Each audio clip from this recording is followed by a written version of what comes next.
Bonjour et bienvenue dans Percer rêver, le podcast où des artistes, sportifs et autres passionnés se confient sans filtre sur leur parcours et leurs rêves. Je vous souhaite une belle écoute. Salut Gaspard, bienvenue dans le podcast. Salut Justine, merci. Merci pour l'invitation. Je vais te laisser te présenter, toi et tes activités professionnelles et artistiques. Eh bien, je m'appelle Gaspard, je suis artiste, auteur, compositeur, interprète dans la musique française, essentiellement dans la pop. Mais j'ai travaillé pendant des années dans l'image et la photographie notamment. Et depuis 2 ans maintenant, je me suis consacré à ma passion première qu'est la musique. Et je viens tout juste de sortir mon premier EP le 7 novembre dernier. Trop bien. Qui s'appelle du coup? Dis-nous. Il s'intitule Les Heures Sombres. Voilà, c'est un EP de 5 titres. Qui est très joli. On sent une sorte de mélancolie qui tombe parfaitement avec l'automne, je trouve. Enfin, C'est j'ai vrai, beaucoup aimé. merci. Alors, commençons par le petit, le petit enfant que tu as été, avant tout ça. Dans quel genre d'environnement tu as grandi? Quelle place avait, la musique dans ton enfance? Alors l'environnement dans lequel j'ai grandi, je suis issu, de la campagne, mes parents ont une maison qui est toujours cette maison-là et c'est la seule maison que j'ai connue, petit, qui est dans un tout petit village, de la campagne, picarde, où il y avait, 400 habitants je crois à l'époque, donc c'est vraiment un tout petit village. Donc j'ai eu cette chance de connaître, une jeunesse, à la campagne avec, les champs, avec les forêts et cetera, puisque le village est proche d'une forêt, une très grande forêt, dominicale, très dense et c'est très chouette. Donc j'ai vécu dans la boue, la patate, etc., les champs de betteraves. Et je suis très content d'avoir ces racines-là parce que ça m'a permis de découvrir vraiment la terre, les paysages qu'on pouvait avoir, etc. Même si aujourd'hui je suis très heureux de vivre en métropole, mais ça fait partie de ma culture et de la personne de qui je suis. Et voilà. Et après, la musique est arrivée assez tôt chez moi, puisque c'est dès mes 7 8 ans qu'elle a eu un impact direct dans ma vie et ne m'a pas quitté jusqu'à aujourd'hui, à 33 ans. D'accord, donc c'est vrai qu'effectivement, tu as quand même grandi toujours avec la musique dans pourtant un espace, enfin un environnement qui avait pas l'air d'être porté sur une carrière musicale ou de l'image d'ailleurs. Complètement, complètement. Bah, en fait, déjà d'une, toute ma famille, il y a pratiquement aucun musicien dans ma famille.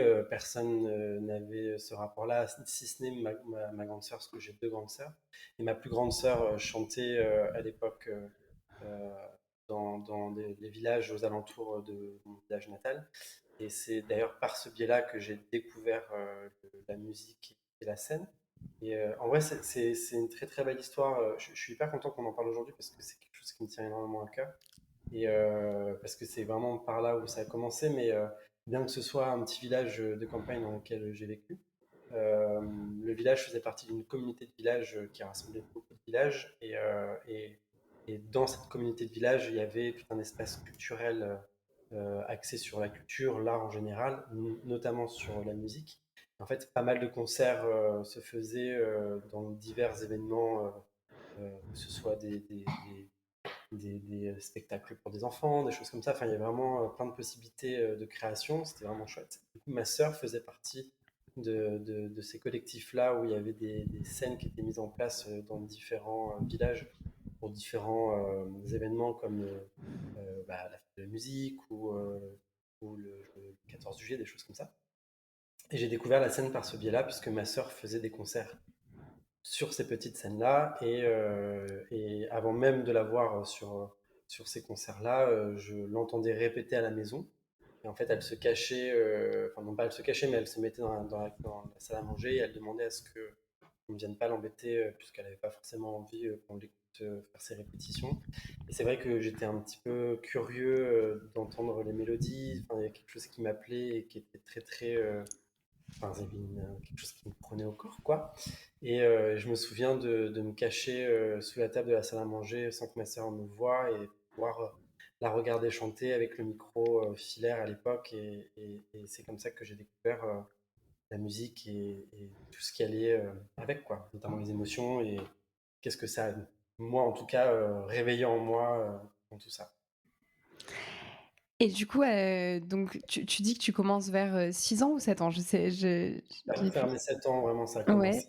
C'est 8 7 ans. ans, tu commences par quoi? Est-ce que comme ta sœur, tu chantes? Est-ce que tu te dis: Je vais faire de la guitare», co tu commences par quoi la musique justement?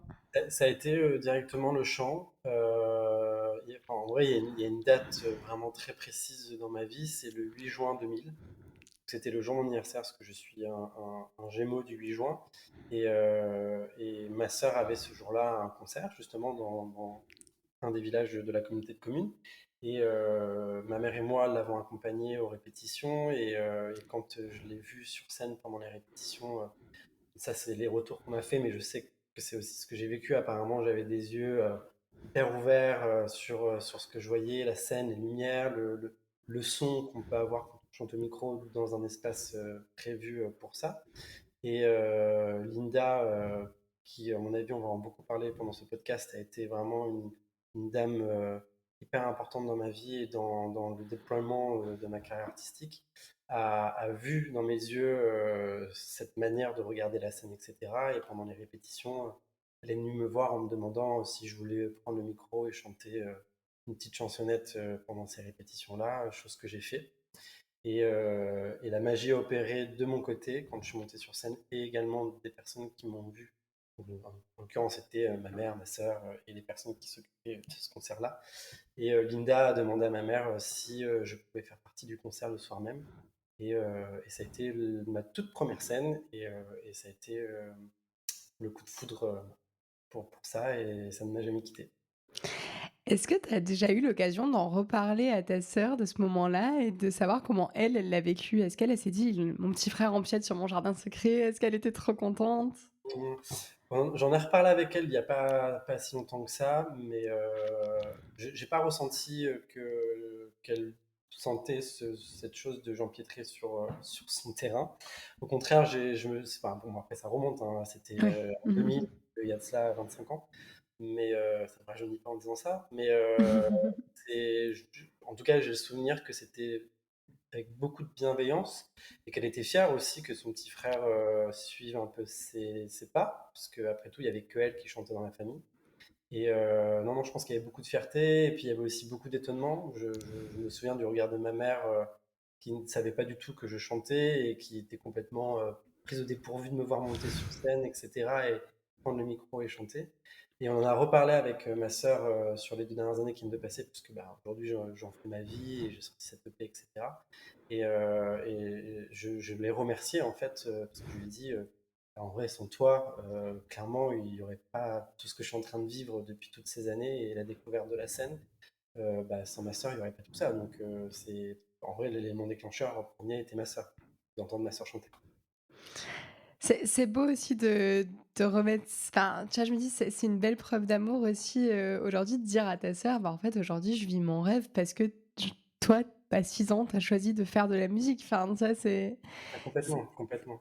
Et c'est hyper précieux pour moi enfin, c'est un souvenir impérissable qui restera gravé dans ma tête à tout jamais. Et j'ai vraiment visuellement, là, quand on me parle, je revois cette scène-là. Et c'est vrai que j'aurais jamais imaginé le jour où je suis monté sur scène, ce 8 juin 2000, tout ce qui allait, tout ce qui allait être déclenché par la suite. Mais ça sera à refaire, je referai directement le pas de monter sur cette scène à ce jour-là. Puis moi, je trouve qu'il y a quelque chose de très précieux à mettre, alors l'art de manière générale, hem, parce qu'on peut être plus ou moins sensible à une forme d'art, que ce soit la musique, la peinture, je ne sais pas, mais l'art dans la main de jeunes enfants pour leur apprendre à exploiter leurs émotions. Avec toutes les ouais, ces sortes de tempêtes émotionnelles que tu traverses en grandissant, avoir une forme d'art à laquelle te raccrocher, c'est le plus beau cadeau qu'on puisse te faire à 6 ans, en fait. Ah, complètement, complètement. Puis c'est vraiment un moyen d'expression.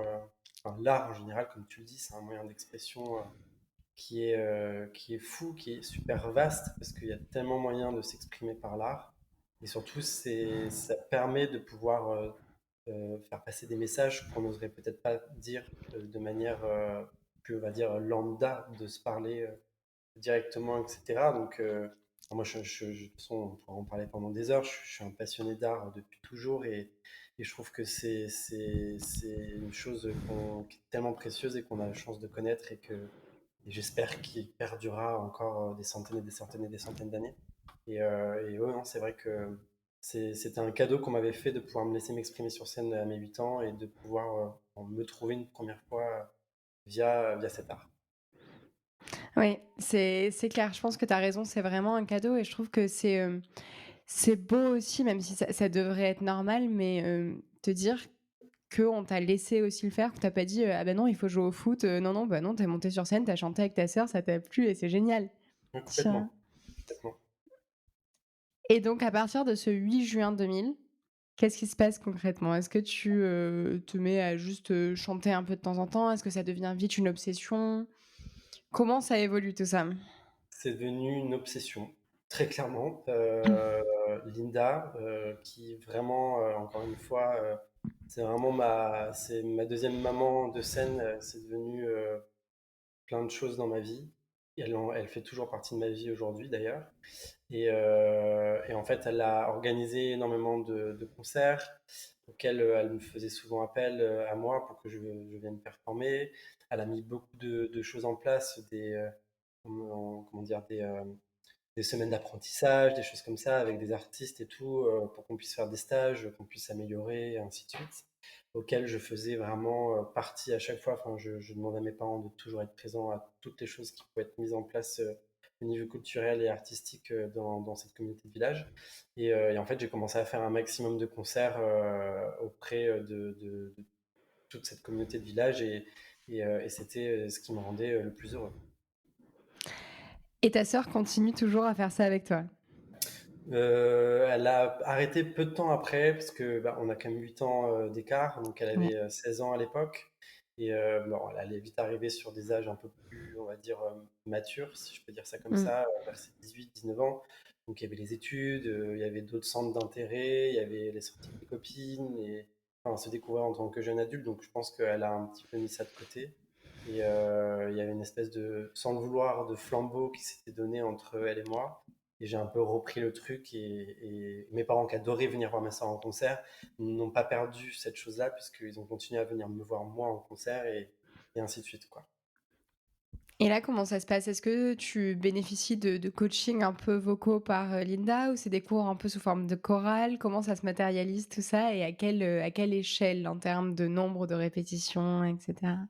Alors il y avait pas vraiment de cours, c'était pas des cours à proprement parler puisque c'était pas des professeurs agréés pour ça. C'était plus aussi des gens passionnés par l'art et la culture en général qui mettaient ça en place pour faire plaisir aux jeunes enfants et ceux qui aimaient l'art de la scène. Mais après, je sais qu'il y avait des stages qui se faisaient où ça mixait. Par exemple, il y avait des stages de comédie musicale en fait, on était multidisciplinaires avec mes camarades de l'époque et on mettait en place des comédies musicales sur des thèmes déjà abordés. Donc, on a fait Starmania, on a fait Les Dix Commandements, on a fait Le Roi Soleil, on a fait Mozart, enfin toutes ces comédies musicales qui étaient déjà passées, puisqu'à l'époque, sur les années 2000, 2005, 2006, 2007, c'était très très fort les comédies musicales en France. Et donc ça, c'était vraiment très très chouette, parce qu'en plus, c'était l'été, donc c'était un petit peu nos campus, summer campus artistique, un peu à la High School Musical, quoi. Donc c'était vraiment, vraiment trop cool, puis surtout aussi, ça permettait de rencontrer un maximum de personnes qui étaient également passionnées par tout ça, et ça créait un engouement autour de nous qui était vraiment fou.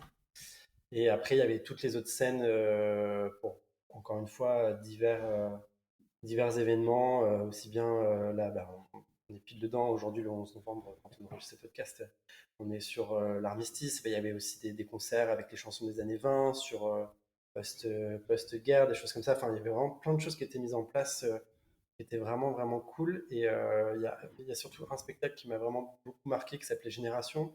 Et en fait, c'était un long, long travail qui avait été mis en place pendant des mois, où on avait en fait mélangé la jeune génération et aussi les générations beaucoup plus âgées.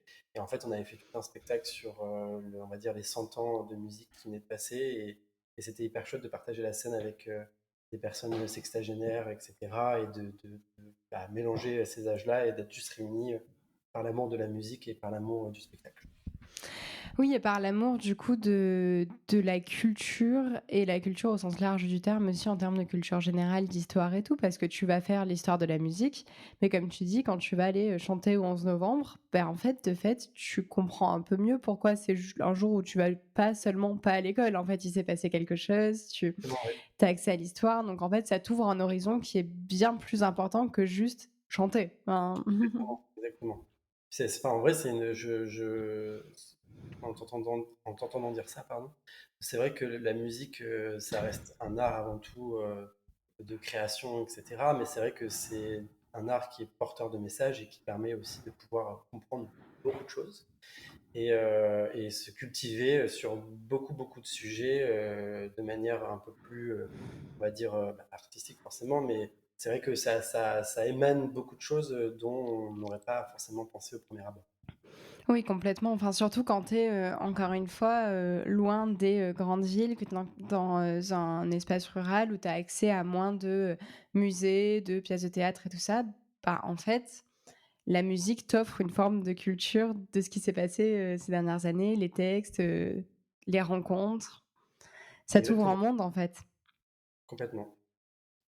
Et du coup, est-ce qu'à un moment, tu décides, toi, d'aller, plus loin dans la musique justement et du coup de commencer à te dire: «J'ai envie de composer» ou «J'ai envie d'apprendre un instrument» et cetera? Comment tu évolues par rapport à tout ça? Alors, j'ai jamais, enfin jamais, c'est pas le bon mot, mais à cette période-là, bon, j'avais tenté la guitare, mais c'était pas du tout aussi, comment dire, instantané, il n'y avait pas d'immédiateté dans la guitare en elle-même. Je pense que c'était juste pour la valeur de l'objet que je trouvais très beau, etc. Puis la guitare représente la musique, donc j'avais envie de posséder une guitare pour dire que je me considère comme musicien. Mais j'ai très vite compris que j'étais pas instrumentiste. Je l'avais de par ma voix et de par ce qui se passait dans ma tête, mais en tout cas, j'avais pas la praticité dans les doigts et dans le fait d'apprendre la guitare. Donc j'ai assez rapidement mis de côté le fait de devenir un guitariste hors pair, ce n'était pas fait pour moi. Mais par contre, j'avais envie de comprendre ma voix et du coup, j'ai essayé de m'essayer à plusieurs typologies de musique, de manière de chanter, de capacité aussi, où est-ce que je pouvais aller, qu'est-ce que je ne pouvais faire et pas faire. Bon, à l'époque, j'avais aussi une voix qui était beaucoup plus aiguë, parce que il y a eu une passation de muet, etc. Mais oui, l'instrument, ça n'a pas été vraiment quelque chose de révélateur pour moi. Après, j'ai toujours été majoritairement accompagné de musiciens autour de moi, ou alors à l'époque, c'était sur bande-son, instrumental, et c'était déjà très très bien pour l'époque. Aujourd'hui, je pense que je m'essaye un peu plus. Alors, je ne suis pas pianiste, mais je tâtonne du piano.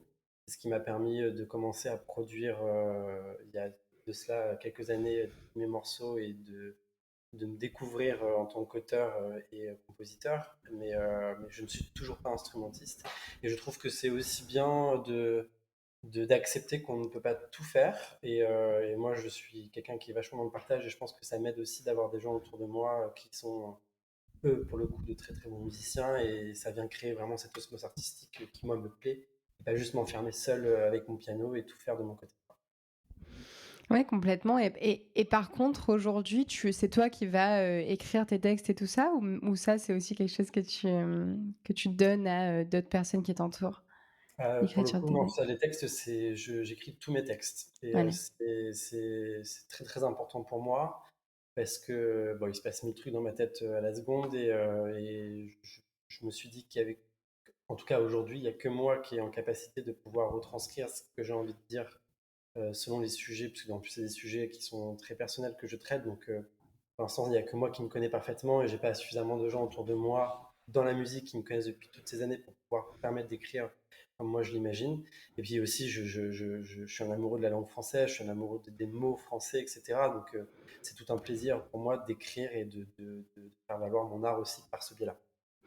Et à quel moment, du coup, tu te mets à écrire tes premiers textes et plus seulement à chanter, des textes qu'on te donnait, justement dans tes cours de chant?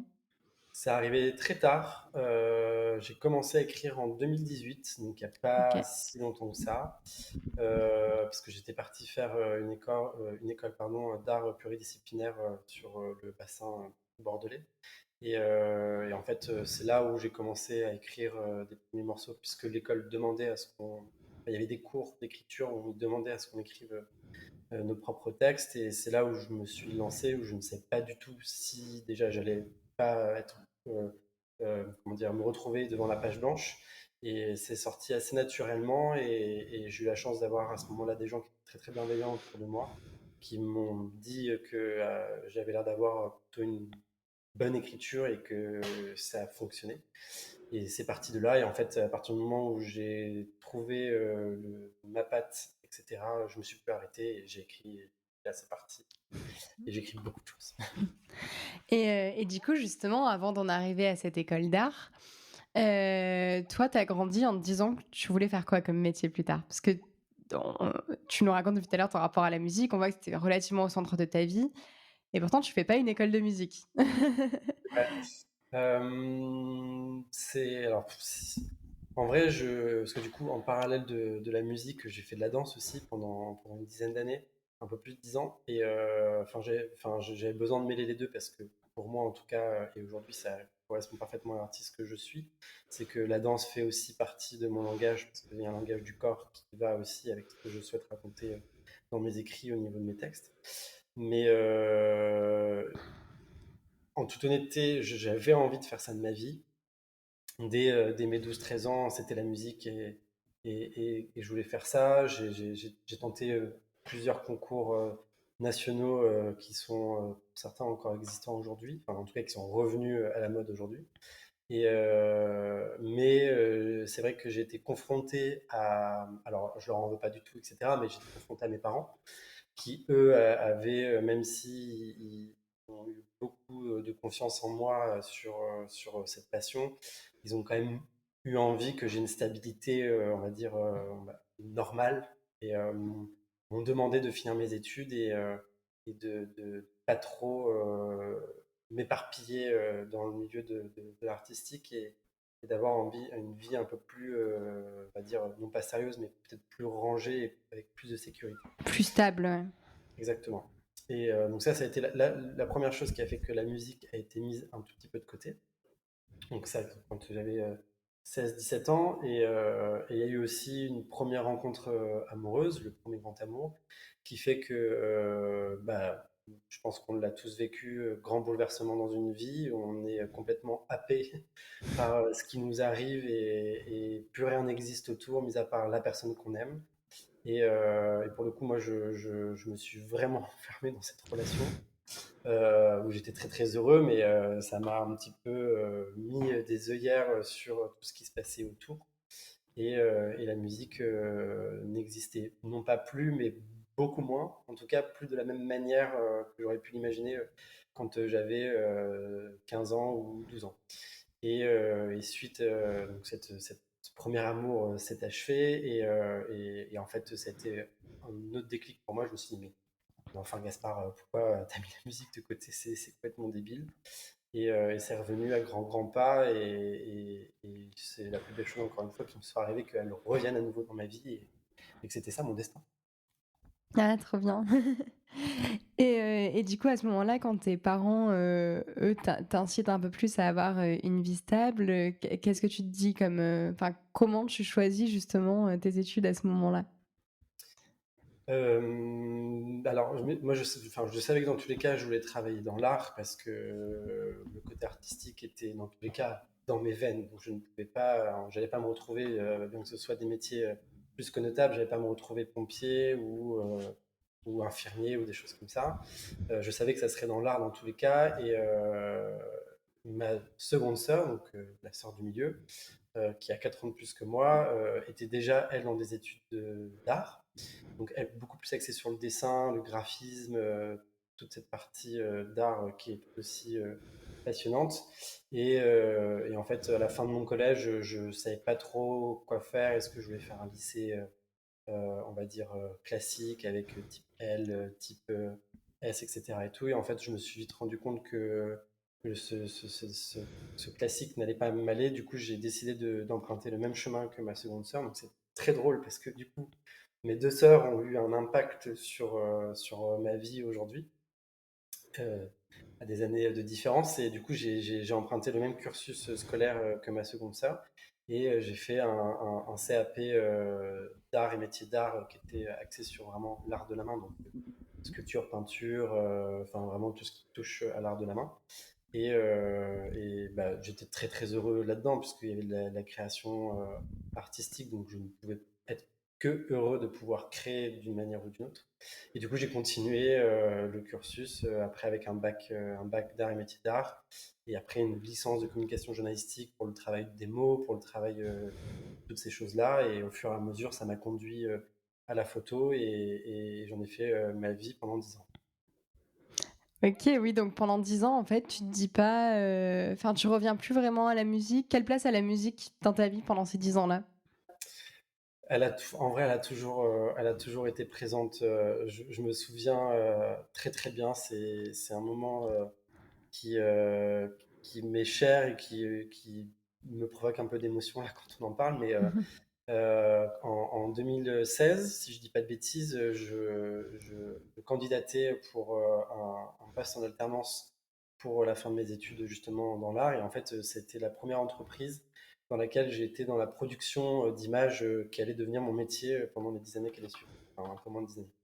Et en fait, sur mon CV, j'avais mis dans les centres d'intérêt la musique, le chant, etc. et tout, parce que c'était important pour moi de le préciser que ça faisait partie de mon ADN et partie de moi. Et pendant l'entretien dans cette entreprise, la dirigeante de l'entreprise m'a un peu prise de court, puisqu'elle a vu dans le CV qu'il y avait le chant. Et en fait, elle m'a dit: «Ah, mais vous chantez?» Donc, je lui explique: «Oui, bah, depuis que je suis tout petit, je fais du chant, etc.» Et alors qu'on n'était pas du tout dans une entreprise pour le chant, on était là pour la photo, etc. Elle m'a dit: «Bah, chantez-moi une chanson alors.» Et en fait, pendant mon entretien, elle m'a demandé de chanter une chanson. Et en fait, je me suis exécuté très rapidement, où je vais chanter La vie en rose de Edith Piaf en a cappella. Et en fait, il y a eu quelque chose qui s'est passé entre elle et moi. Et il s'avère que j'ai été embauché dans cette entreprise-là. Et c'est des gens qui me soutiennent encore aujourd'hui, qui font partie de ma vie, avec qui j'ai beaucoup, beaucoup, beaucoup d'estime. Et en fait, je me rends compte que la musique a toujours été là. En fait, quand bien même je travaillais dans d'autres environnements, toujours dans des environnements pardon, artistiques, la musique, elle était toujours là. Et en fait, elle faisait des petits sommes, mais elle revenait de temps en temps en disant: «M'oublie pas, hein, parce que en fait, j'ai pas envie que tu m'oublies.» C'est extrêmement précieux, en fait, de d'avoir pu la garder toujours un petit peu à côté et Mm. aussi de te dire, d'être tombé sur des gens, enfin, le monde du travail, c'est pas toujours, un endroit hyper, convivial où on laisse beaucoup ta créativité s'exprimer et c'est vraiment enfin, une vraie chance d'être tombé sur quelqu'un qui te demande en entretien d'embauche: «Vas-y chante, enfin montre-nous ce que tu Franchement, ouais, es en dehors du travail». c'est complètement lunaire, en Mmh toute mh. honnêteté, parce que, et d'ailleurs, on en a reparlé après avec cette personne. C'est que elle avait un peu dit ça avec un tact, du fait de voir un peu. C'était plus, je pense, enfin, c'est même pas je pense, puisqu'elle m'a dit c'était plus de la déstabilisation de voir comment j'allais gérer cette info, etc. Et vu que moi j'ai pris ça au pied levé et main levée, et je me suis mis à chanter, c'est même elle qui après a été déstabilisée du fait que je le fasse vraiment en entretien et que je me mette à chanter. Et c'était un très très beau moment que je garde en tête, et qui est bah, encore une fois un autre moment qui restera gravé dans ma tête pendant des années. Oui, en fait, ça a toujours été, un peu instinctif pour toi le chant. Enfin, tu dis que ta première scène, ça a été, tu l'as su 2 heures avant, tu toujours eu un peu ce truc de on te propose de chanter, tu y vas, quoi. Exactement, c'est vrai. Et pendant ces 10 ans, du coup, parce que, donc tu travailles dans l'image. Est-ce que tu peux expliquer exactement ce que c'est travailler dans l'image? Parce que je pense que pour le commun des mortels, c'est quand même quelque chose d'assez flou. J'imagine. Moi, il y a deux parties dans le travail que je faisais et que je fais encore un petit peu à côté de la musique. C'est qu'il y a la partie de direction artistique. Donc là, c'est vraiment toute la partie créa où bon, j'ai majoritairement travaillé dans le domaine de la mode, où en fait on va venir mettre en valeur soit bah, des vêtements, etc. et tout. Donc la direction artistique, c'est la recherche créative et de trouver l'idée qu'on va vouloir mettre en avant pour pouvoir faire une campagne promotionnelle, etc. et tout. Donc il y avait toute cette partie-là qui est, je pense, la partie la plus facile à comprendre et qui parle un peu plus aux gens. Et après, toute l'autre partie qui a été vraiment ma plus grosse partie dans le travail, c'est la production pure et dure, où là, c'est vraiment beaucoup plus logistique, où en fait, une fois que l'idée de la campagne est actée, on va venir chercher tous les éléments et toutes les personnes dont on a besoin pour réaliser tout ça. Donc ça peut être enfin, c'est soit des photographes ou des réalisateurs, toutes les personnes sur un plateau de tournage, des personnes techniques, la lumière, il y a des make-up artistes, il y a des coiffeurs, des coiffeuses. Enfin, c'est vraiment toute l'équipe artistique. Et moi, mon travail était de débaucher toutes ces personnes en restant dans le budget qu'on s'était donné. Et une fois sur le tournage, de manager toutes les équipes créatives pour rentrer dans les temps et rentrer dans le financement qui était déjà donné, ne pas le dépasser, et produire les images qui seront après retranscrites auprès du public. C'est un job qui doit être extrêmement stimulant, extrêmement prenant aussi en termes d'horaire de travail, non? Ah, complètement. Bah, il y a des jours où c'est très très calme parce que c'est soit on est en pré-prod et du coup tout est préparé, du coup c'est plus calme. Il y a des jours où c'est des énormes journées où on commence à 6 heures, on finit à 22 heures, et c'est comme ça pendant une semaine parce qu'il y a une semaine de tournage et qu'on compte pas 16 heures et que c'est effectivement très éprouvant. Et en fait, on rentre dans un tunnel de travail où on oublie que notre corps est un corps et qu'on s'en rend compte une fois que le tournage est terminé et qu'on reprend un peu des points de vie après une bonne nuit.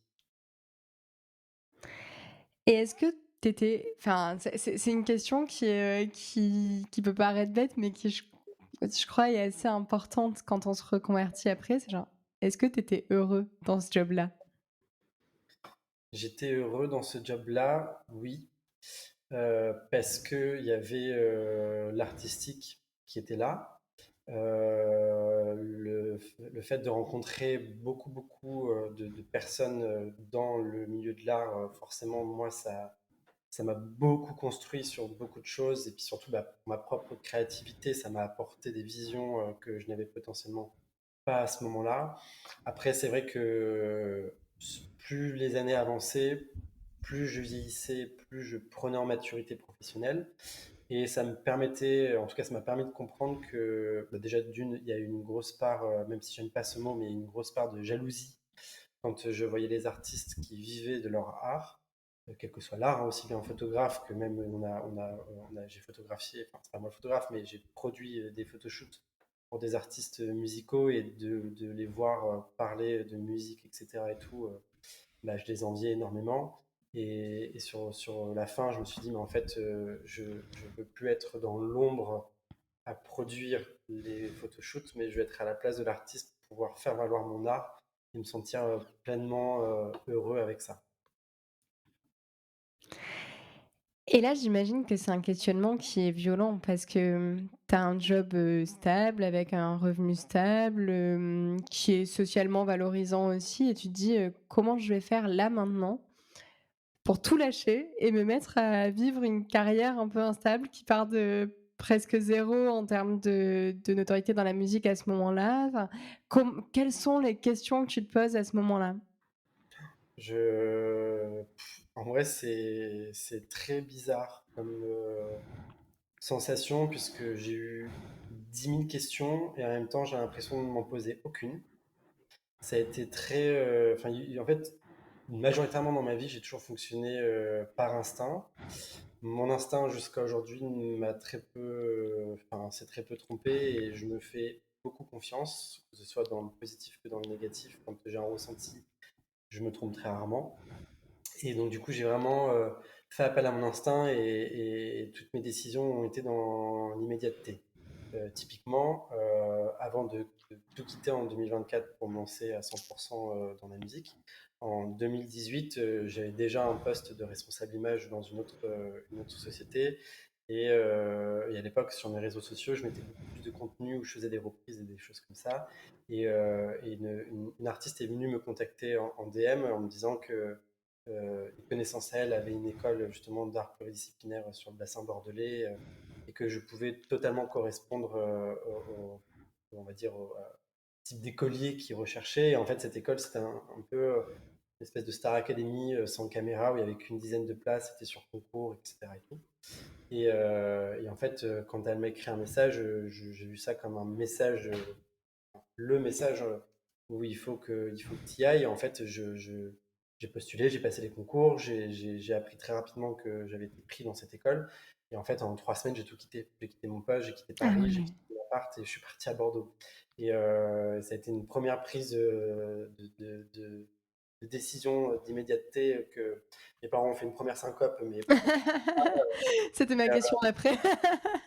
Ouais, ils ont fait une syncope, mais tu quittes un boulot, tu quittes une vie pour aller dans une autre ville où tu connais personne. Comment tu vas financer l'appartement? Enfin, beaucoup, beaucoup de questions. Et je leur ai dit, écoutez, je me fais confiance. S'il faut que je trouve un travail à côté de cette école-là, je le ferai. Et je me suis démené. J'ai trouvé très rapidement un travail de serveur à côté de l'école où du coup j'allais à l'école la journée et le soir j'enchaînais avec mon travail de serveur et tout, mais je sentais qu'il fallait que je fasse cette école et je l'ai faite pendant 1 an. Et ça a été un peu la même chose en 2024 quand je travaillais dans cette maison de luxe et en fait le poste que j'avais était un long CDD. Donc déjà, la différence avec l'époque, c'est qu'il y avait une fin à ce poste-là. Il y avait des possibilités que le CDD puisse passer en CDI. Mais moi, dans tous les cas, je m'étais dit, même si on me propose un CDI, je ne vais pas l'accepter parce que je veux faire la musique et c'est bon, je le sais, c'est maintenant, il faut que je le fasse. Et quand le CDD s'est arrêté, il y a eu des conversations et avant même qu'on me propose quoi que ce soit, moi, j'avais fait comprendre que je continuerai pas et que c'était la musique et que je ferais ça à 100%. Et je me suis dit, pareil, let's go, quoi. De toute façon, des questions, tu vas en avoir toute ta vie parce que c'est un métier qui est instable. Donc, ça sert à rien de te poser 1000 questions maintenant, parce que dans tous les cas, les questions, elles vont revenir au fur et à mesure que ta carrière va avancer, si elle prend, et c'est tout ce que je me souhaite. Donc, go, fais-toi confiance, c'est parti, quoi. Et comment tu sais justement, par où commencer une fois que tu t'es dit: «Go»?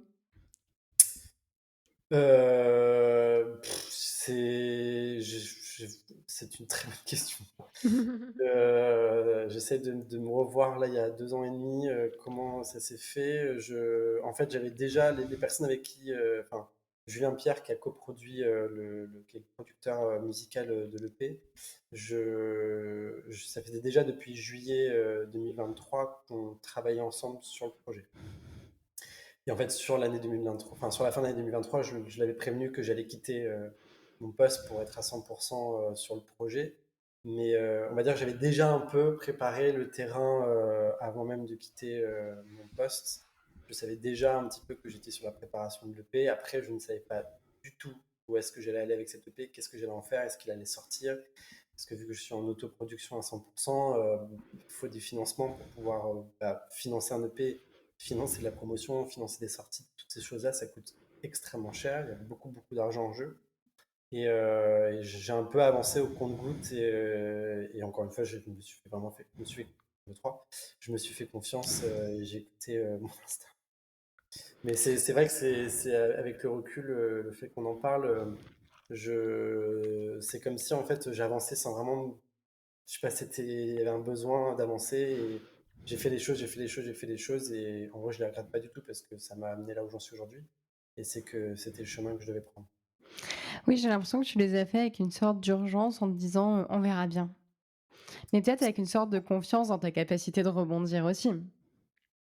Bah, ça c'est vrai, j'ai mes amis les plus proches, notamment une amie qui m'est très chère, qui est Margot, et je la cite parce que elle me suit énormément et je sais qu'elle écoutera ce podcast. Elle m'a beaucoup, beaucoup, beaucoup aidé, où elle me disait qu'elle avait, enfin, elle trouvait que j'étais quelqu'un qui allait chercher les opportunités et qui rebondissait énormément à chaque moment de difficulté et en fait, alors, je vais parler d'une autre personne rapidement, mais je vais parler de mon papa qui m'a toujours dit il n'y a pas de problème, il n'y a que des solutions. Et c'est vraiment un mantra dans ma vie, c'est que quand on est confronté à un problème, c'est pas un problème, mais il y a une solution. Et en fait, j'ai toujours avancé de cette manière-là, où si je n'y arriverai pas de cette façon-là, je vais y arriver d'une autre manière. Je vais juste y réfléchir un peu plus, mais je vais y arriver. Et en fait, je me suis toujours battu de cette manière-là et je continue à me battre de cette manière-là pour avancer sur mon projet. Et justement, dans ton projet, donc tu nous dis que, c'est un EP qui comporte 5 titres. Comment tu choisis, toi, après toutes ces années de chant, tous ces cheminements, toute cette vie, comment tu choisis 5 thèmes? C'est une très bonne question. Mmh. Bah, il y avait un thème qui était sûr que je voulais aborder, c'était l'amour, puisque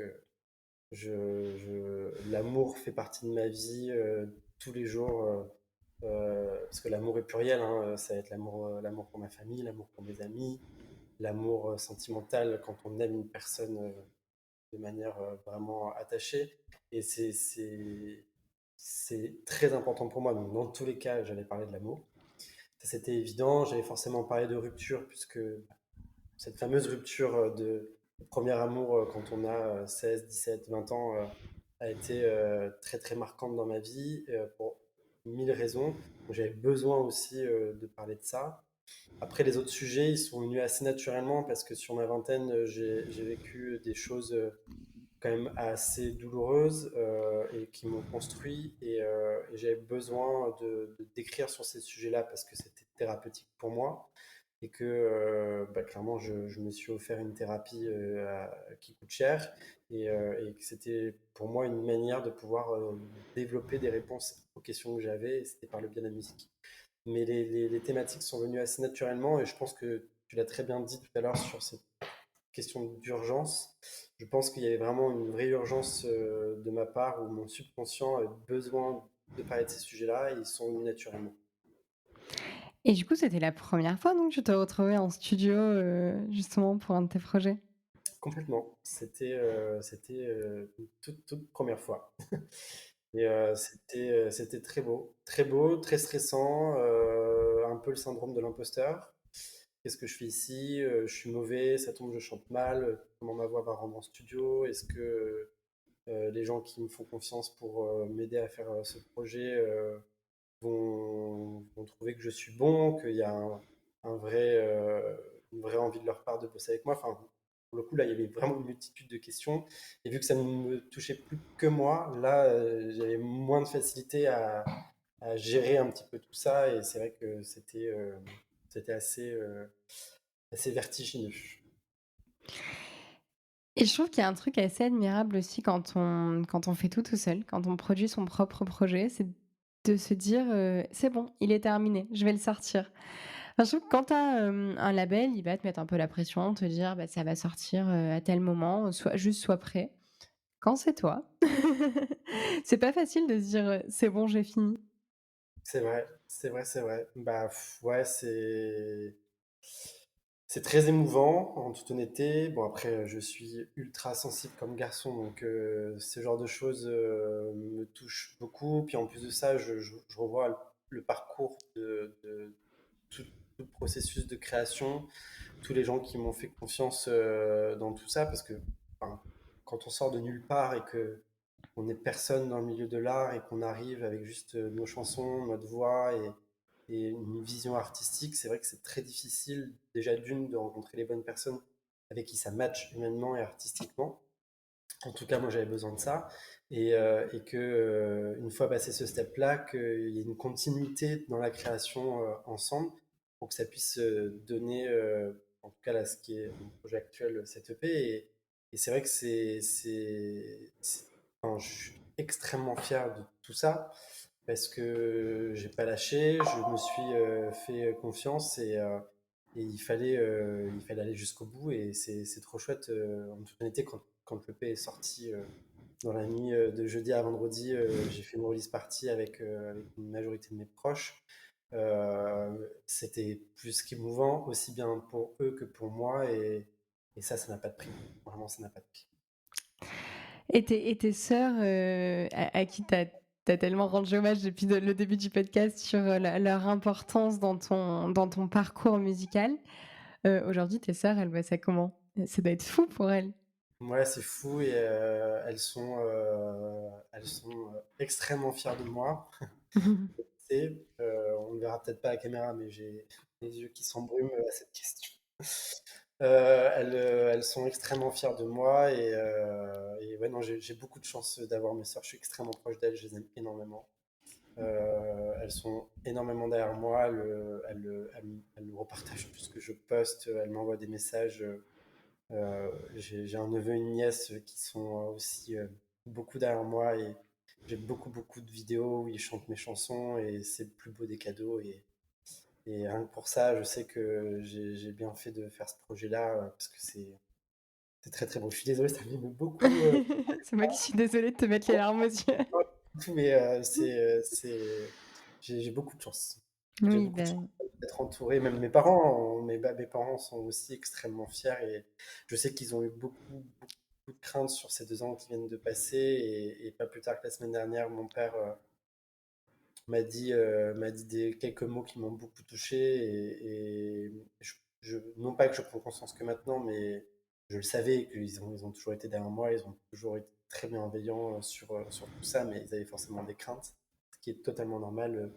Je suis pas papa, mais je pense que si je l'avais été, j'aurais les mêmes craintes. Mais je sais que c'est mon socle de soutien premier et j'estime la chance que j'ai de les avoir avec moi.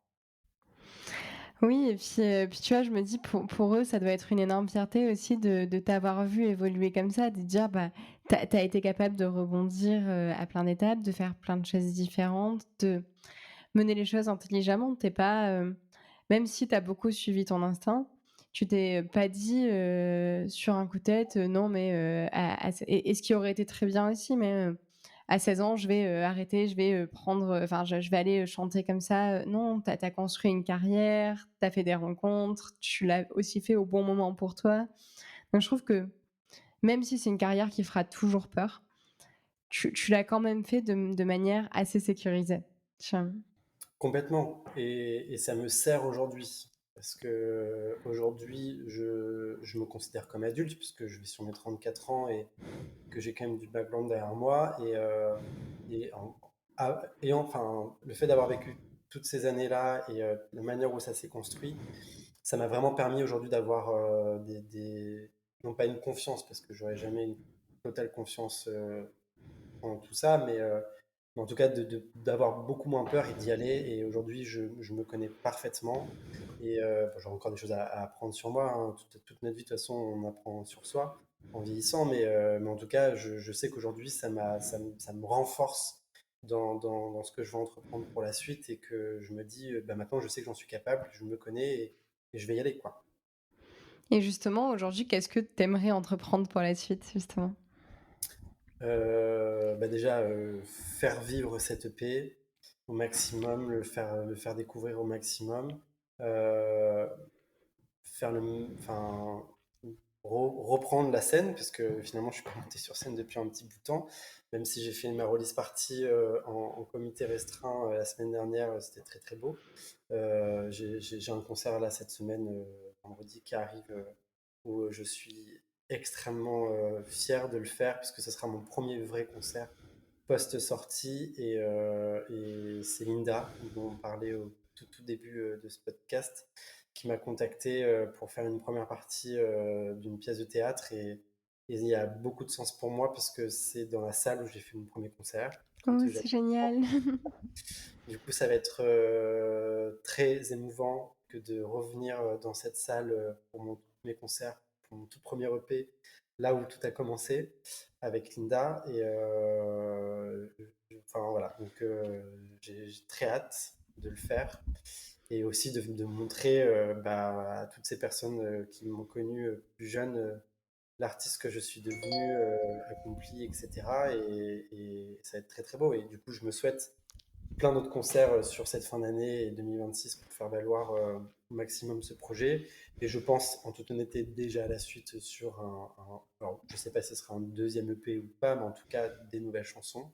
Je sais qu'il y a une quinzaine de textes qui sont déjà écrits et qu'il y a des choses qui se passent dans ma tête et que ça devrait arriver assez rapidement. Trop bien, j'ai trop hâte de voir la suite. Moi aussi. C'est pas encore, donc j'ai hâte de Ouais. voir aussi ce que ça va être. Et comment tu travailles justement? Est-ce que, tu commences par le texte, tu l'envoies à la personne qui va composer la musique dessus ou est-ce que tu reçois des pistes et tu composes sur une musique? Les Tu 2, écris sur une musique? les 2. J'ai enfin, là, je suis plus dans un truc d'écriture, ce que je ressens le besoin, d'écrire. Mais quand on a composé l'EP avec Julien Pierre, il y a eu les 2. Il y a eu des textes que moi j'avais déjà écrits et que j'avais fait mélodiquement avec, mon tâtonnement de piano et que lui, il est venu vraiment arranger. On est venu construire toute la mélodie et la composition originale musicale. Et après, il y avait des fois où j'avais moi une idée, on va dire, visuelle de ce que je voulais retranscrire dans une musique. Et lui venait en fait, on faisait des recherches de sons, de synthé, de batterie, choses qui moi faisaient en sorte que ça me parlait à l'oreille et au cœur. Et avec la construction en studio, pendant qu'il composait, moi je venais mettre des mélodies. Une fois que j'avais trouvé des mélodies qui me paraissaient, bah, notamment ma chanson La Lumière Bleue a été construite de cette manière-là. Je suis venu mettre la mélodie chantée avec du charabia, comme on dit. Et après, je suis venu écrire les paroles en fonction. Et Julien Pierre, tu l'as rencontré comment? Julien Pierre, je l'ai rencontré en 2019.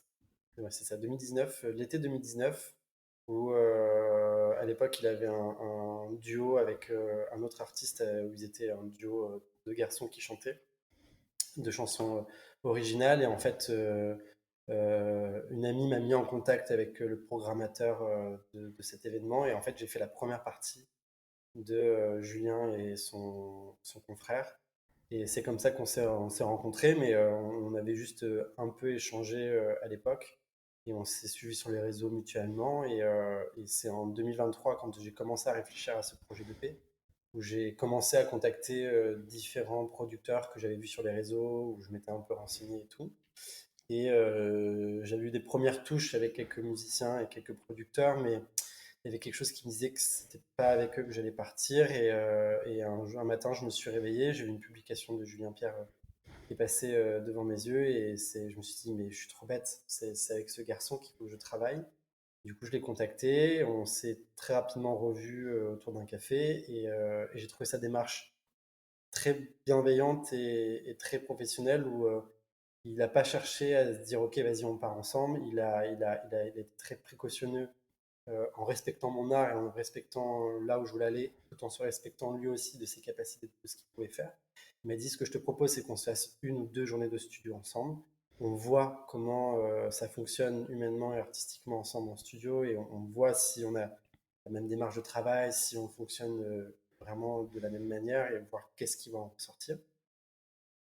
Et bah, pendant ces 2 jours, les heures sombres et insubmersibles sont ressorties, et on s'est regardé, on a dit, bon, bah, on travaille ensemble. On Du va faire coup. le P, on va faire le P ensemble parce que ça fonctionne merveilleusement bien. Et c'était parti pour presque 2 ans de prod ensemble. Oui, c'est vrai que c'est assez impressionnant, de se dire qu'il faut 2 ans de prod pour sortir un EP. Je pense qu'on n'en a pas conscience quand on a l'album dans les oreilles, de la quantité de travail que ça représente, de sortir un EP ou un album, quoi.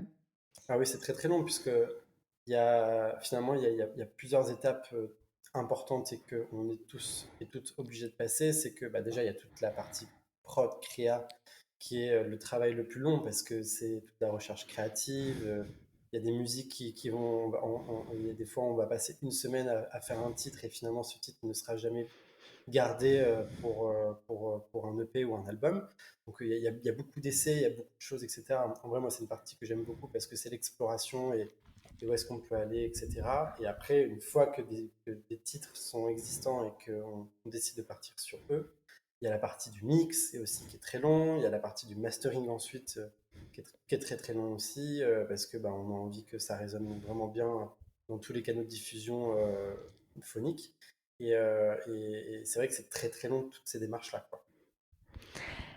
Et depuis tout à l'heure, du coup, tu en sens tout, l'engouement, tout l'amour que tu as mis dans ce projet, à quel point tu te sentais aligné pour le faire et tout. Mais est-ce qu'il y a aussi des moments où tu t'es assis dans le canapé du studio en te disant: «Je vais jamais y arriver. J'aurais jamais dû quitter mon CDI». Est-ce que c'est arrivé? En toute honnêteté, pas une seule fois. Ah ouais? Vraiment, pas une seule fois, parce que quand j'étais en studio, je me sentais tellement à ma place, que j'étais tellement heureux de faire ce que j'ai toujours rêvé de faire et de créer ma musique, de créer mon univers, de me découvrir aussi artistiquement avec mes propres chansons, mes propres textes, que pas une seule fois j'ai pensé au poste que je venais de quitter et enfin non, j'étais tellement bien là où j'étais que je me suis dit ça va être très dur pour toi la suite des choses parce que pour plein de raisons qu'on a déjà évoquées, mais en fait tu es tellement aligné avec toi-même que c'était ça le choix qu'il fallait faire.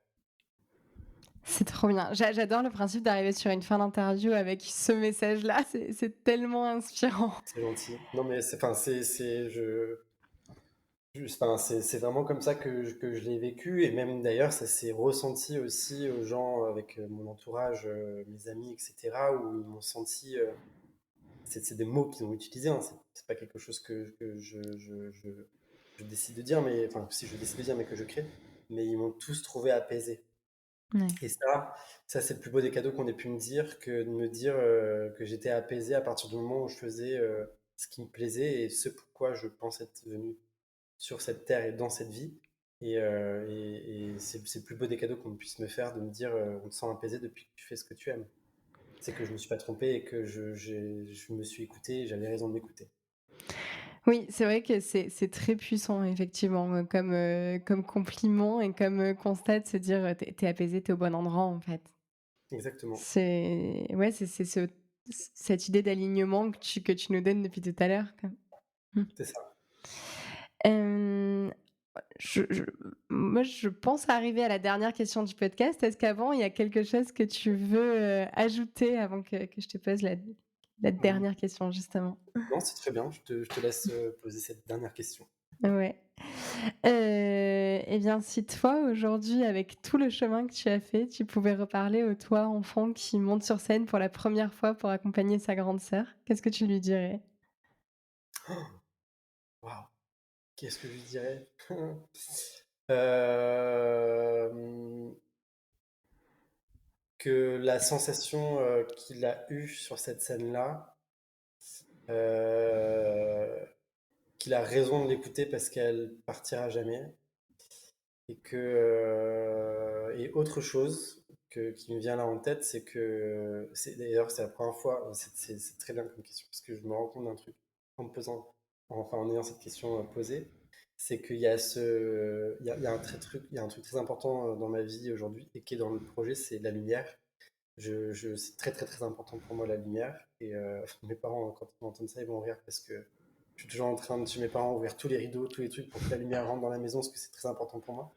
Et en fait, ce 8 juin 2000, j'ai ce souvenir de ce flash lumineux sur moi pendant que je chantais et qui avait ébloui mes yeux, mais en même temps qui était d'une satisfaction folle. Et je pense que mon rapport à la lumière et à l'amour de la lumière était là. Donc, lui dire va dans la lumière et n'aie pas peur des zones d'ombre, parce que dans tous les cas, tu iras toujours vers la lumière. C'est très joli, en plus, c'est très vrai. Enfin, je sais pas, du coup, si tu t'en rends compte, mais moi, un des premiers trucs que tu m'as dit tout à l'heure quand on a commencé à enregistrer, c'est: «Regarde le ciel chez moi, il y a de la lumière», et tu m'as tourné ton écran pour me montrer ta fenêtre. C'est vrai, c'est vrai. Comme on enregistre en visio, donc je veux bien croire le fait que c'est important pour toi, parce qu'effectivement, c'est un des premiers trucs que tu m'as montré, avant qu'on enregistre. Merci beaucoup d'être venu dans le podcast. Merci à toi, Justine, de m'avoir invité. C'était très cool. Merci. L'épisode est maintenant terminé, j'espère qu'il vous a plu. N'hésitez pas à vous abonner au podcast sur les plateformes et sur les réseaux sociaux pour ne rien manquer de son actualité. Et je vous dis à très bientôt.